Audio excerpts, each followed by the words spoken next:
الحمد للہ رب العالمین والصلاة والسلام علی سید الانبیاء والمرسلین وعلی آلہ الطیبین الطاہرین الی یوم الدین اما بعد فاعوذ باللہ من الشیطان الرجیم بسم اللہ الرحمن الرحیم انا انزلناہ فی لیلۃ مبارکۃ انا کنا منذرین فیہا یفرق کل امر حکیم صدق اللہ مولانا العظیم اللہم صلی علی سیدنا و مولانا محمد وعلی آل سیدنا و مولانا محمد وبارک وسلم۔ محترم بزرگوں اور دوستوں، عزیز ساتھیوں، اللہ تبارک و تعالی کو اپنے بندے اور بندیوں سے بے پناہ محبت ہے۔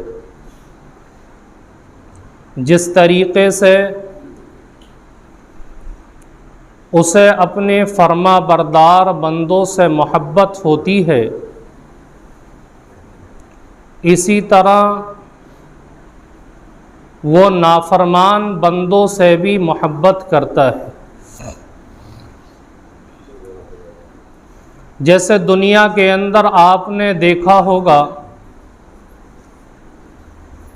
کہ ماں کو جس طرح اپنے فرما بردار بچوں سے محبت ہوتی ہے، ایسے ہی نافرمان اولاد سے بھی اس کو محبت ہوا کرتی ہے۔ اگر کوئی گھر آ کر کے نافرمان اولاد کے بارے میں شکایت کرے تو ماں غصے میں کہہ تو دیتی ہے کہ وہ جہاں ملے اس کو پکڑ کر کے پیٹنا، لیکن اس کا دل ڈرتا رہتا ہے کہ یہ لوگ کہیں میرے بچے کو پکڑ کر کے پیٹ نہ ڈالیں، میرے بچے کو تکلیف نہ پہنچا دیں۔ تو جس طرح ماں کو اپنی فرما بردار اولاد سے محبت ہوتی ہے، ایسے ہی نافرمان بچوں سے بھی محبت وہ کرتی ہے۔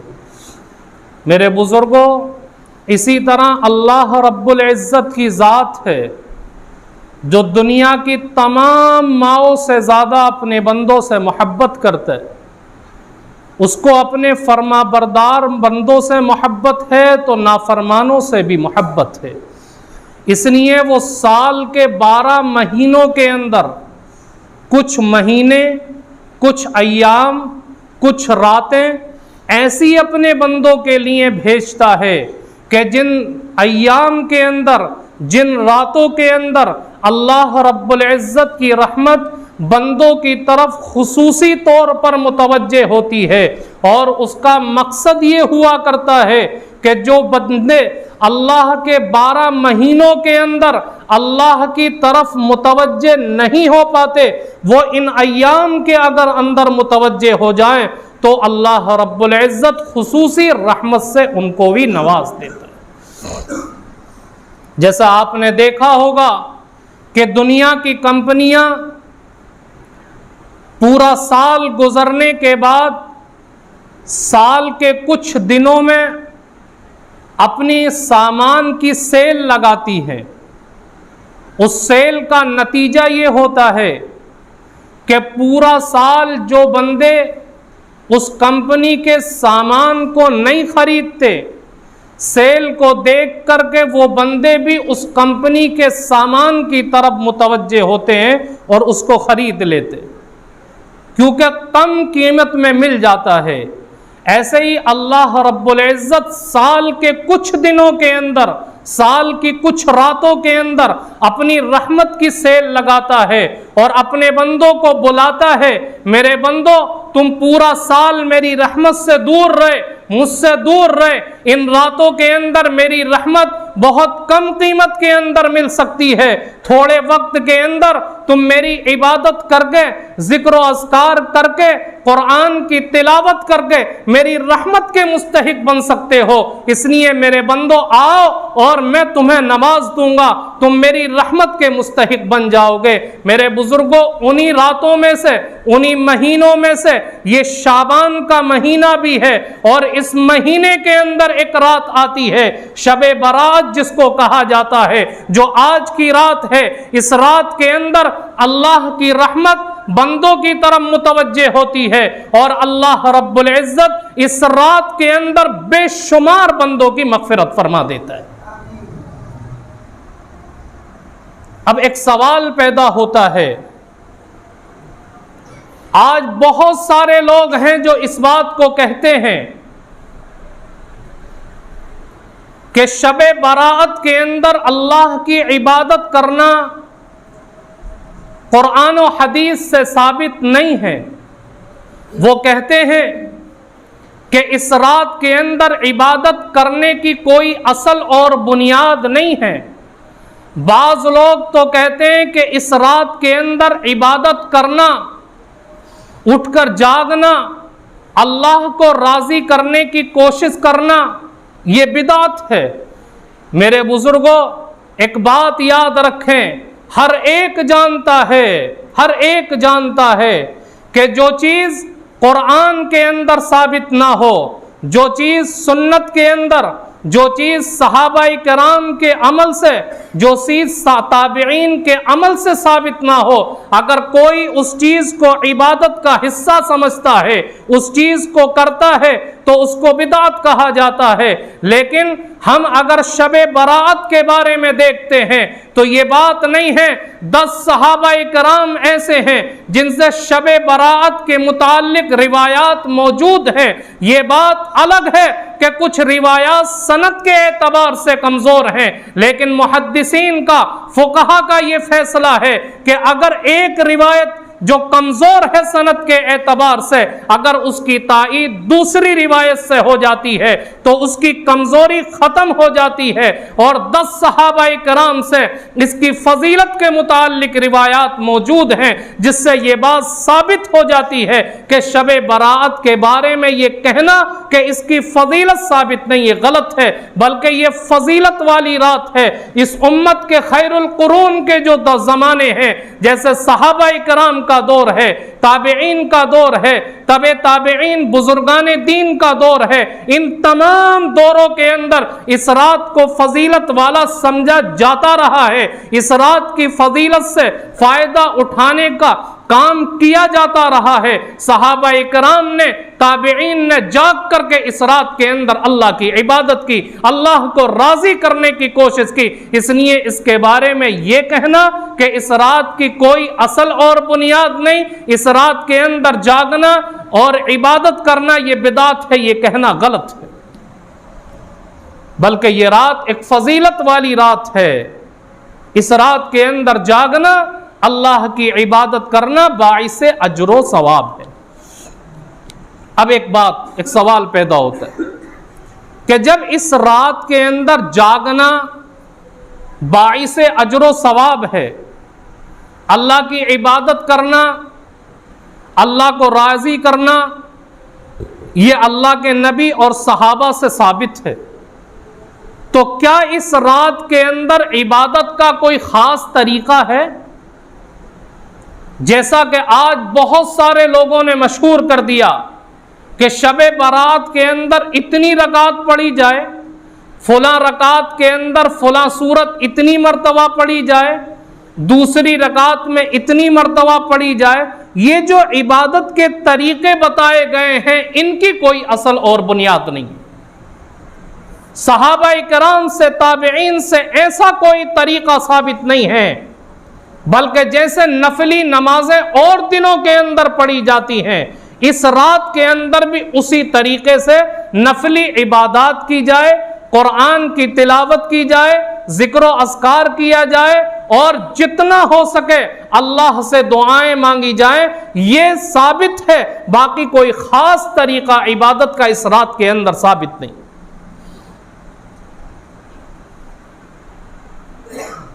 اچھا دوسری چیز، ایک تو کوئی خاص طریقہ نماز پڑھنے کا اس رات میں ثابت نہیں. دوسری چیز کہ جو آج ہمارے معاشرے کے اندر چیز دیکھنے میں آ رہی ہے کہ جب 15 شعبان کی رات آتی ہے تو مسجدوں کے اندر بھیڑ بھاڑ ہوتی ہے، مسجدوں کے اندر شور و شغب ہوتا ہے، راستوں پر بھیڑ ہے، قبرستانوں کے اندر بھیڑ ہے. یہ بھی صحیح نہیں. کیوں؟ اس رات کے اندر عبادت کرنا، اس رات کے اندر جاگ کر کے اللہ سے دعائیں کرنا، تو یہ جو عبادات ہیں یہ ساری کی ساری نفلی عبادات ہیں، اور نفلی عبادات کے متعلق اصول یہ ہے کہ تنہائی کے اندر وہ کی جائے. اس لیے اپنے گھر کے اندر رہ کر کے تنہائی کے اندر اللہ کی عبادت کی جائے، اللہ کو راضی کرنے کی کوشش کی جائے. مسجدوں کے اندر بھیڑ بھاڑ کرنا، مسجدوں میں چراغاں کرنا، جماعت کے ساتھ نفل نماز پڑھنا، یہ کسی بھی طریقے سے ثابت نہیں، اور حنفیہ کے نزدیک جائز بھی نہیں، مکروہ تحریمی ہے. اب ایک سوال پیدا ہوتا ہے کہ بمبئی کے اندر تو اتنے چھوٹے چھوٹے گھر ہوتے ہیں کہ جن کے میں نماز نہیں پڑھ سکتے، چھوٹے چھوٹے کمرے ہیں، چھوٹے چھوٹے روم ہیں، فیملی زیادہ ہے، نماز نہیں پڑھ سکتے، تو وہ بات الگ ہے. اگر ایسی دشواری ہے، ایسی مشکل سامنے ہے، تو مسجد کے اندر آ کر کے اللہ کی عبادت کر لیں. ورنہ تو اگر اپنے گھر کے اندر نماز پڑھنے کی جگہ ہے تو مسجدوں کے اندر بھیڑ بھاڑ کرنا، راستوں کے اندر بھیڑ بھاڑ اور شور و شغب کرنا، یہ کسی بھی طریقے سے جائز نہیں ہے. دو چیزیں ہو گئی. ایک تو اس رات کے اندر عبادت کا کوئی خاص طریقہ نہیں، دوسرے تنہائی کے اندر عبادت کی جائے، راستوں اور مسجدوں کے اندر بھیڑ بھاڑ جمع کرنا یہ صحیح نہیں. تیسری چیز، قبرستان کے اندر جانے کا مسئلہ ہے. اللہ کے نبی علیہ الصلاۃ والسلام پوری زندگی کے اندر ایک مرتبہ جنت البقیع کے اندر گئے. حضرت عائشہ رضی اللہ تعالی عنہا فرماتی ہیں کہ اللہ کے نبی علیہ الصلاۃ والسلام میرے حجرے کے اندر آرام فرما رہے تھے. رات کے کسی حصے کے اندر جب میری آنکھ کھلی، میں نے دیکھا کہ اللہ کے نبی صلی اللہ علیہ وسلم موجود نہیں ہیں. کہتی ہیں کہ میں تلاش کرنے کے لیے نکلی، تمام ازواج مطہرات کے کمروں کے اندر تلاش کیا، اللہ کے نبی نہیں تھے. مسجد نبوی کے اندر بھی اللہ کے نبی موجود نہیں تھے. کہتی ہیں میں تلاش کرتی ہوئی جنت البقیع قبرستان میں پہنچ گئی.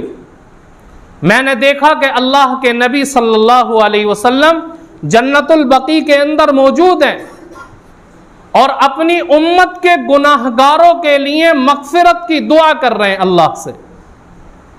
اللہ کے نبی نے جب مجھے دیکھا، حضرت عائشہ کہتی ہیں، تو پوچھا عائشہ تمہیں معلوم ہے کہ یہ کون سی رات ہے؟ حضرت عائشہ کہتی ہیں اللہ اور اس کے رسول ہی زیادہ جانتے. آپ نے فرمایا کہ یہ 15ویں شعبان کی رات ہے، کہ جس رات کے اندر اللہ کی رحمت اپنے بندوں کی طرف متوجہ ہوتی ہے، اور اللہ رب العزت قبیلہ بنو کلب کی بھیڑ بکریوں کے بالوں کے برابر اپنے بندوں کے گناہوں کو معاف کر دیتا ہے. فضیلت والی رات ہے. تو اس روایت سے یہ سمجھ میں آتا ہے کہ اللہ کے نبی علیہ السلام شعبان کی رات میں قبرستان گئے ہیں، لیکن پوری زندگی کے اندر صرف ایک مرتبہ جانا ثابت ہے. اب مفتی شفیع صاحب رحمۃ اللہ علیہ ایک بہت کام کی بات بیان فرماتے ہیں. کہتے ہیں کہ اللہ کے نبی سے جو چیز جس درجے کے اندر ثابت ہے اس کو اسی درجے کے اندر رکھنا چاہیے، اس سے آگے بڑھانا یہ اچھی بات نہیں ہے۔ اب کیا کرنا چاہیے؟ جب اللہ کے نبی سے ایک مرتبہ ثابت ہے تو ہمیں یہ اہتمام کرنا چاہیے کہ کسی سال چلے گئے قبرستان، کسی سال ناگا کر دیا، پھر اگلے سال چلے گئے، ہر سال پابندی کے ساتھ جانا اور یہ سمجھنا کہ قبرستان جانا شب برات کا ایک لازمی حصہ ہے۔ اگر ہم قبرستان نہیں گئے تو ہم نے شب برات کا حق ادا نہیں کیا، یہ سمجھنا صحیح نہیں ہے۔ آج ہو کیا رہا ہے؟ اس کے الٹا ہو گیا کہ امت نے جو عمل اللہ کے نبی سے جس درجے میں ثابت تھا اس کو اس سے آگے بڑھا دیا، اور آپ قبرستانوں کے اندر جا کر کے دیکھیں اتنی بھیڑ ملے گی کہ سال کے دوسرے ایام میں اتنی بھیڑ نہیں مل سکتی۔ قبرستان کو سجایا جاتا ہے، قبرستان کے اندر چراغ جلائے جاتے ہیں، اور اس رات کے اندر قدم رکھنے کی جگہ نہیں ملتی قبرستانوں کے اندر۔ یہ کیا ہے؟ یہ اللہ کے نبی سے جو چیز ثابت تھی جس درجے کے اندر امت نے اس کو اس سے آگے بڑھا دی۔ تو یہ بات ثابت ہوتی ہے کہ التزام نہیں کرنا چاہیے، ناگا کر کے جاتے رہے یہ سمجھ کر کے کہ اللہ کے نبی علیہ الصلاۃ والسلام بھی گئے تھے۔ ہر سال اہتمام کرنا یہ صحیح نہیں۔ تین چیزیں ہو گئیں، ایک تو عبادت کا کوئی خاص طریقہ نہیں، دوسرے عبادت تنہائی کے اندر کی جائے، مسجدوں کے اندر شور و شغب نہ کیا جائے، تیسری چیز قبرستانوں کے اندر ہر سال لازمی طور پر جانا یہ بھی صحیح نہیں ہے، چوتھی چیز اس مہینے کے اندر اور اس رات کے اندر جو بدعات آج پائی جا رہی ہیں ان بدعات کا بھی کوئی ثبوت اللہ کے نبی علیہ السلام یا صحابہ کرام سے نہیں ہے۔ جیسے چراغا کیا جاتا ہے، پھلجھڑیاں جلائی جاتی ہیں، پٹاخے پھوڑے جاتے ہیں، آتش بازی کی جاتی ہے، اس کا کوئی ثبوت نہیں۔ جب ہم اس بات کو سمجھ رہے ہیں کہ یہ رات فضیلت والی رات ہے اور اس رات کے اندر اللہ کی رحمت اپنے بندوں کی طرف خصوصیت کے ساتھ متوجہ ہو رہی ہے، تو پٹاخے پھوڑ کر آتش بازی کر کے اللہ کی جو رحمت ہماری طرف آ رہی ہے ہم اس کو دھکا دینے کی کوشش کر رہے ہیں۔ یہاں تو پتہ نہیں یو پی وغیرہ کے اندر دیکھیں اتنا پٹاخہ پھوڑا جاتا ہے شب بارات کے اندر، اللہ کی پناہ۔ جو پیسہ آتش بازی کے اندر خرچ کیا جا رہا ہے، پٹاخے کے اندر خرچ کیا جا رہا ہے، اگر اس پیسے کو اکٹھا کر کے امت کے غریبوں کے اوپر خرچ کیا جائے، امت کے یتیموں کے اوپر خرچ کیا جائے، امت کی بیواؤں اور مفلسوں کے اوپر خرچ کیا جائے تو وہ پیسہ ہمارے لیے ذخیرہ آخرت بن جائے گا، اور کل قیامت کے دن اللہ رب العزت کی طرف سے بڑا اجر ہمیں مل جائے گا۔ لیکن ہم نے آتش بازی کے اندر اڑا دیا تو ثواب ملنا تو دور کی بات ہے، اور الٹا ہمارے نامہ اعمال کے اندر گناہ چڑھ جائے گا۔ تو یہ پٹاخے بازی، آتش بازی کی جو غلط حرکت ہے اس کا کوئی ثبوت نہیں۔ پانچویں چیز ایک حلوہ بنانے کی رسم ہے، شب برات کے اندر حلوہ بنایا جاتا ہے اور اس کے اوپر فاتحہ لگا کر کے ہر گھر کے اندر اس کو تقسیم کیا جاتا ہے، پورے محلے کے اندر اس کو تقسیم کیا جاتا ہے۔ میرے بزرگوں، سال کے 360 دنوں کے اندر آپ کسی بھی دن حلوہ بنا کر کے کھا لیں، کوئی ممانعات نہیں، لیکن خاص اس دن حلوہ بنانا اور حلوے کو عبادت سمجھنا، باعث اجر و ثواب سمجھنا، یہ کہیں سے بھی ثابت نہیں ہے۔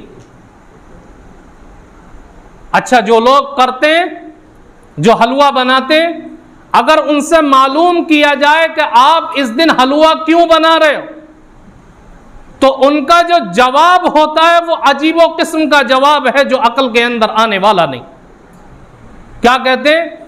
اللہ کے نبی علیہ الصلاۃ والسلام کے دندان مبارک شہید ہو گئے تھے اس لیے اللہ کے نبی علیہ السلام نے ہلکی غذا حلوہ کھایا تھا، اس لیے ہم بھی حلوہ بنا کر کے کھاتے۔ ارے اللہ کے بندو، تاریخ تو پڑھ کر کے دیکھیں، اللہ کے نبی علیہ السلام کے دندان مبارک غزوہ احد کے اندر شہید ہوئے تھے، اور غزوہ احد پیش آیا تھا 18 شوال کو، اور شب برات کون سے مہینے میں؟ شعبان کے مہینے میں۔ اگر گھما کر کے دیکھا جائے تو پورے 11 مہینے کا فرق ہے، 10 سے 11 مہینے کا فرق ہے۔ تو کہاں کی چیز کو کہاں لا کر کے ہم نے جوڑ دیا اور امت کو اس کے اندر شامل کر کے امت کو گناہوں کے اندر ملوث کر دیا۔ اللہ کے نبی علیہ السلام کے دندان مبارک سے شب برات کا کوئی تعلق نہیں، شب برات کے حلوے کا کوئی تعلق نہیں اللہ کے نبی علیہ السلام کے دندان مبارک سے۔ پھر حلوہ کیوں بنایا جاتا ہے کسی کو کچھ پتہ نہیں۔ مفتی تقی عثمانی صاحب نے ایک عجیب بات لکھی اس کے اوپر، فرمایا کہ یہ شیطان کی ایک چال ہے۔ شیطان نے جب دیکھا کہ اللہ کے نبی علیہ السلام کا ارشاد ہے کہ اس مہینے کے اندر اور خاص طور پر اس رات کے اندر اللہ رب العزت قبیلہ بنو قلب کی بھیڑ بکریوں کے بالوں کے برابر اپنے گنہگار بندوں کی مغفرت فرماتا ہے۔ شیطان نے دیکھا کہ جب اتنے گنہگار بخش دیے جائیں گے تو میرا تو کام ختم ہو گیا۔ تو شیطان نے ایک شوشہ چھوڑ دیا اور امت کو ایک ایسا راستہ بتایا کہ حلوے کے اندر لگ جاؤ۔ اب امت عبادات سے غافل ہو کر اسی بدعت کے اندر لگ گئی۔ تو شیطان نے امت کو غافل کرنے کی کوشش کی اور امت کے اندر ایک شوشہ چھوڑ دیا، اور آج امت کو یہ بھی پتہ نہیں کہ ہم حلوہ کیوں بناتے اور دھڑلے سے اس رسم کو انجام دے رہے۔ میرے بزرگوں یاد رکھیں، اس کا کوئی بھی ثبوت نہیں ہے، کہیں تاریخ میں اس کی وجہ آپ کو دکھائی نہیں دے گی۔ اور جو لوگ یہ وجہ بیان کرتے ہیں اللہ کے نبی علیہ السلام کے دندان مبارک شہید ہوئے تھے اس لیے آپ نے نرم غذا کھائی تھی، اس کا حلوے سے کوئی تعلق نہیں۔ 5 چیزیں ہو گئی۔ چھٹی چیز روزہ رکھنا 15 شعبان کا۔ تو روزے کے متعلق اللہ کے نبی علیہ السلام سے فضیلتیں ثابت ہے۔ کیا فضیلت؟ حضرت اسامہ بن زید رضی اللہ تعالی عنہ نے اللہ کے نبی علیہ السلام سے معلوم کیا، اللہ کے نبی آپ شعبان کے مہینے میں اتنی کثرت سے روزے کیوں رکھتے؟ اللہ کے نبی علیہ السلام نے فرمایا کہ اسامہ، یہ مہینہ رجب اور رمضان کے بیچ میں واقع ہے، اور لوگ اس مہینے کے فضائل سے غافل ہیں۔ اس مہینے کے اندر بندوں کے اعمال اللہ کے سامنے پیش کیے جاتے ہیں۔ 15ویں تاریخ کو بندوں کے اعمال اللہ کے سامنے پیش کیے جاتے ہیں۔ تو میں روزہ اس لیے رکھتا ہوں کہ جب میرا عمل بھی اللہ کے سامنے پیش ہو تو میں روزے کی حالت میں۔ علماء نے لکھا ہے ایک مثال دے کر کے کہ اگر کسی ملزم کا مقدمہ عدالت کے اندر لایا جائے اور وہ ملزم کئی دن سے بھوکا پیاسا ہے، اس کے اعضاء سے کمزوری ٹپک رہی ہے، جب جج کی نگاہ اس کے اوپر جائے گی تو جج کے دل کے اندر ایک نرمی اور محبت پیدا ہوگی اور اس کی حالت کو دیکھ کر کے وہ معاف کر دے گا۔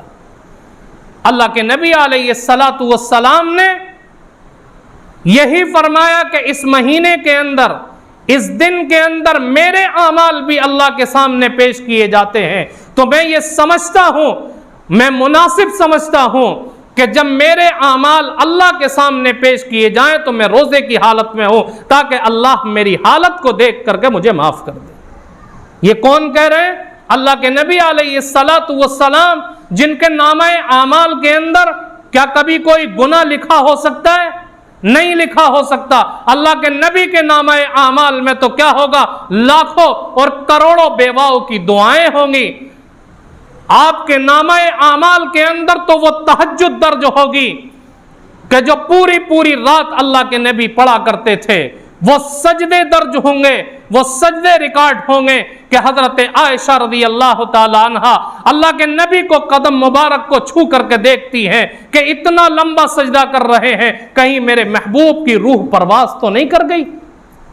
آپ کے نامہ اعمال میں تو وہ سجدے ریکارڈ ہوں گے، لیکن آپ کیا کہہ رہے ہیں کہ میرا عمل بھی اس دن اللہ کے سامنے پیش کیا جاتا ہے، تو میں مناسب یہ سمجھتا ہوں کہ جب میرا عمل پیش ہو تو میں روزے کی حالت میں ہوں، تاکہ اللہ کی نظر جب میرے اوپر پڑے تو اللہ مجھے معاف کر دے۔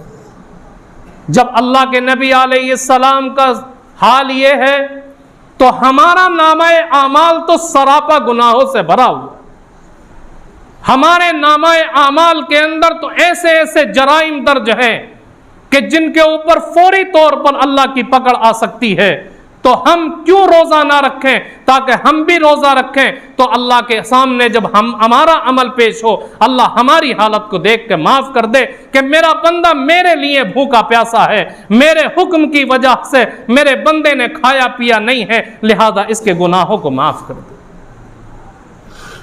تو اس دن کے اندر روزہ رکھنے کی فضیلت ہے، اور اللہ کے نبی علیہ السلام ویسے بھی پورا سال 3 دنوں کا روزہ رکھتے تھے، 13، 14، 15۔